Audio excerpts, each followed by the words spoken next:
20 ஆண்டுகளாக கோயம்புத்தூரிலே காத்து கொண்டிருப்பது, எல்லாவற்றுக்கும் மேலாக கோயம்புத்தூர் மக்களுடைய எண்ணம் பாரத பிரதமர் நரேந்திர மோடி ஒரு கைகோர்க்க வேண்டும் என்கின்ற எண்ணம் எல்லாம் அடுத்த 2 நாட்களிலே ஈடேறப் போகிறது. அன்பு சகோதர சகோதரிகளை, ஆனால் பல தடைகளை தாண்டி இங்கே வந்து நின்று கொண்டிருக்கின்றோம்.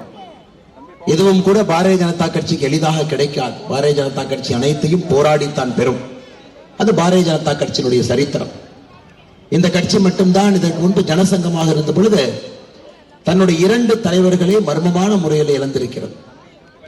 ஷாம் பிரசாத் முகர்ஜி அவர்களாக இருக்கட்டும், 1950 காலகட்டத்தில் ஒரு சித்தாந்தத்திற்காக மர்மமான முறையில் ஸ்ரீநகர்ல ஒரு போலீஸ் ஸ்டேஷனுடைய லாக்அப்ல மர்மமான முறையில் இருந்தார்.